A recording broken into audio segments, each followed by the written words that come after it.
ഈശോ മിശിഹായിൽ സ്നേഹമുള്ളവരെ, സ്ലീഹ കാലത്തിൻ്റെ രണ്ടാമത്തെ ആഴ്ചയിലാണ് നാം.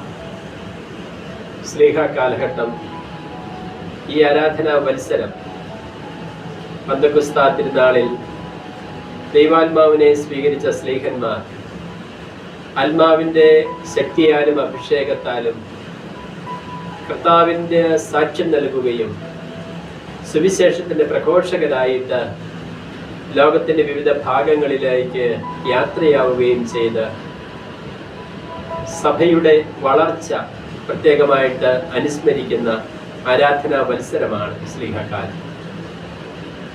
ഈ ആരാധനാ മത്സരത്തിൻ്റെ ചൈതന്യം, അതിൻ്റെ പൂർണ്ണതയിൽ നമ്മളെ ഓർമ്മപ്പെടുത്തുന്ന സുവിശേഷ ഭാഗവും ലേഖന ഭാഗവുമാണ് നമുക്ക് ഇന്നത്തേക്ക് നൽകപ്പെട്ടിരിക്കുന്നത്.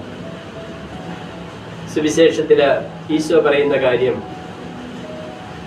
എന്നെ അനുഗമിക്കുവാൻ ആഗ്രഹിക്കുന്നവൻ തൻ്റെ കുരിശുമെടുത്ത് തന്നെ പിൻചെല്ലട്ടെ എന്നുള്ളതാണ്. തൻ്റെ ജീവൻ സംരക്ഷിക്കുവാൻ ആഗ്രഹിക്കുന്നവൻ അത് നഷ്ടപ്പെടുത്തും, എന്നാൽ നഷ്ടപ്പെടുത്തുന്നവനോ അത് നേടും എന്നുള്ളതാണ്.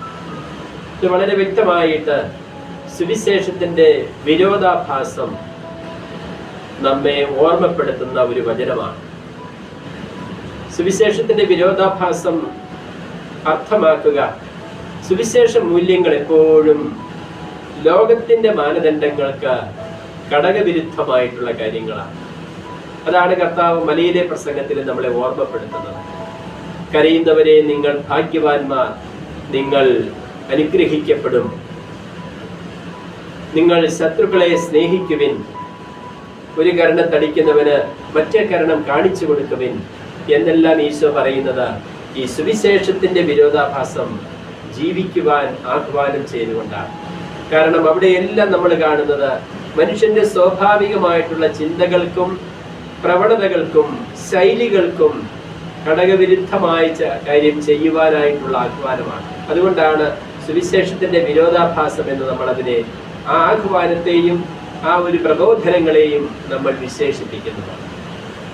വീണ്ടും ഇന്നത്തെ സുവിശേഷത്തിൽ വളരെ ശ്രേഷ്ഠമായിട്ടുള്ള, വളരെ വിഖ്യാതമായിട്ടുള്ള ഒരു പ്രഖ്യാപനം നമ്മൾ കാണുന്നുണ്ട്. വിശുദ്ധ ഇഗ്നേഷ്യസ് ലയോള മറ്റൊരു വിശുദ്ധനെ രൂപപ്പെടുത്തുന്നതിന്, മറ്റൊരു വിശുദ്ധനെ കർത്താവിന്റെ സാക്ഷിയാക്കുന്നതിന്, അവനെ മോട്ടിവേറ്റ് ചെയ്യുവാൻ ഉപയോഗിച്ച വാക്യമാണ്, നിങ്ങൾ ലോകമെങ്ങും ലോകം മുഴുവൻ നേടിയാലും സ്വന്തം ആത്മാവിനെ നഷ്ടപ്പെടുത്തിയാൽ എന്ത് ഫലമെന്നുള്ള ആ വാക്യം. അതാണ് വിശുദ്ധ ഫ്രാൻസിസ് സേവ്യറിനെ വിശുദ്ധ ഇഗ്നേഷ്യസ് ലയോളായുടെ ആ വഴിയിൽ സഞ്ചരിക്കുവാൻ, കർത്താവിന്റെ സുവിശേഷത്തിന്റെ വഴിയിൽ സഞ്ചരിക്കുവാനും അതിനെ സാക്ഷിയാകുവാനും വലിയ പ്രചോദനം നൽകിയ വാക്യവും അത് തന്നെയാണ്. അവിടെയും നമ്മൾ കാണുന്ന കാര്യം ഈ വിരോധാഭാസത്തെ കുറിച്ചുള്ള ഓർമ്മപ്പെടുത്തലാണ്. ലോകം മുഴുവൻ നേടിയാലും നിന്റെ ആത്മാവ് നഷ്ടപ്പെട്ടാൽ എന്താണ് ഫലം? അതാണ് ഈ കാലഘട്ടത്തോട് സുവിശേഷം ചോദിക്കുന്ന ചോദ്യവും അതാണ്. കാരണം ഈ കാലഘട്ടത്തിന്റെ പ്രയോറിറ്റീസും മുൻഗണനയും, ഈ കാലഘട്ടത്തിൽ എല്ലാവരും ആഗ്രഹിക്കുന്നതും ലോകത്തിൽ പലതും സ്വന്തമാക്കാനാണ്, ലോകത്തിന്റെ സമ്പത്ത് സ്വന്തമാക്കാനാണ്. അവിടെയാണ് സുവിശേഷം വലിയ ആഹ്വാനം നമുക്ക് നൽകുന്നത്. ലോകം മുഴുവൻ നേടിയാലും നിന്റെ ആത്മാവ് നഷ്ടപ്പെട്ടാൽ നീ ഒന്നുമല്ല, നീ ഒന്നും നേടുന്നില്ല, ഒന്നും നേടാത്തവനായിട്ട് ഈ ലോകത്തിൽ നിന്ന് യാത്രയാകേണ്ടി വരും എന്നുള്ള ഓർമ്മപ്പെടുത്തലാണ്. അപ്പം നമ്മൾ ഈ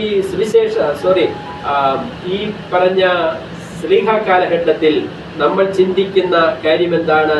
നമ്മൾ എത്രമാത്രമാണോ സുവിശേഷത്തിന്റെ മൂല്യം സ്വന്തമാക്കുന്നത്, അത്രമാത്രമായിരിക്കാം നമ്മൾ സുവിശേഷത്തിന്റെ സാക്ഷ്യം നൽകുന്നത്. നമ്മൾ എത്രമാത്രം സുവിശേഷത്തിന് സാക്ഷ്യം നൽകുന്നുവോ അത്രമാത്രമായിരിക്കാം സുവിശേഷം മറ്റുള്ളവർ സ്വീകരിക്കുന്നത്. അപ്പോൾ മറ്റുള്ളവർ എത്രമാത്രമാണ് സുവിശേഷം സ്വീകരിക്കുന്നത്, അത്രമാത്രമായിരിക്കാം സഭ ഈ ലോകത്തിൽ വളരുന്നത്. അപ്പോൾ ഇങ്ങനെയൊരു ചൈതന്യമാണ്, ഇങ്ങനെയൊരു ആഹ്വാനമാണ് ഇന്നത്തെ ലേഖന ഭാഗവും നമുക്ക് നൽകുന്നത്. ബാബിലോണിന്റെ വീഴ്ചയെ കുറിച്ചാണ് വെളിപാട് ഗ്രന്ഥകാരൻ പറയുക. ബാബിലോൺ അവൻ തിന്മയുടെ പ്രതീകമാണ്, ലോകത്തിന്റെ മാനദണ്ഡം വെച്ച് ജീവിച്ചതിന്റെ പ്രതീകമാണ്, ലോകത്തിന്റെ സന്തോഷവും സുഖങ്ങളും ആസ്വദിച്ചതിന്റെ പ്രതീകമാണ് ബാബിലോൺ. ആ ബാബിലോണിന്റെ വീഴ്ചയെ കുറിച്ച് ഓർമ്മപ്പെടുത്തിക്കൊണ്ട് വെളിപാട് ഗ്രന്ഥകാരൻ ഈ സുവിശേഷ മൂല്യത്തിലേക്ക് തന്നെ നമ്മുടെ ശ്രദ്ധ കൊണ്ടുവരികയാണ്. അതാണ് പുതിയ നിയമത്തിൽ ലേഖനത്തിൽ യാക്കോബ് ശ്ലീഹ പറയുന്നതും ലോകത്തോടുള്ള മൈത്രി ദൈവത്തോടുള്ള ശത്രുതയാണ് എന്ന്. അതുകൊണ്ട് പ്രിയപ്പെട്ടവരെ, നമുക്ക് ഇന്നത്തെ സുവിശേഷത്തിന്റെയും ലേഖനത്തിന്റെയും ചൈതന്യം സ്വീകരിച്ചുകൊണ്ട് നമ്മളെല്ലാവരും പ്രേക്ഷിതരാണ് എന്നുള്ള ബോധ്യത്തില്, മാമോദീസ സ്വീകരിക്കുന്ന എല്ലാവരും പ്രേക്ഷിതരാണ്. സ്ലീഹന്മാരെ പോലെ അവര് കാണിച്ചു തന്ന മാതൃകയില് കർത്താവിന്റെ സുവിശേഷത്തിന്റെ സാക്ഷികളായിട്ട് സഞ്ചരിക്കുവാൻ, അതോടൊപ്പം തന്നെ വിശുദ്ധമായ ജീവിതം നയിക്കുവാൻ നമുക്ക് പ്രചോദനം നൽകുകയാണ് ഇന്നത്തെ സുവിശേഷവും ലേഖനവും. ആ രീതിയിൽ ചിന്തിക്കുവാനും പ്രാർത്ഥിക്കുവാനും നിങ്ങൾക്ക് എല്ലാവർക്കും സാധിക്കട്ടെ. നമുക്ക് പരസ്പരം പ്രാർത്ഥിക്കാം, പരസ്പരം പ്രോത്സാഹിപ്പിക്കാം, ഒപ്പം നമ്മൾ പ്രേക്ഷിതരാണെന്നുള്ള ചിന്ത പങ്കുവെക്കുകയും അതിന്റെ കൈമാറ്റക്കാരാവുകയും ചെയ്യാം. ഈശോ നിങ്ങളെ അനുഗ്രഹിക്കട്ടെ.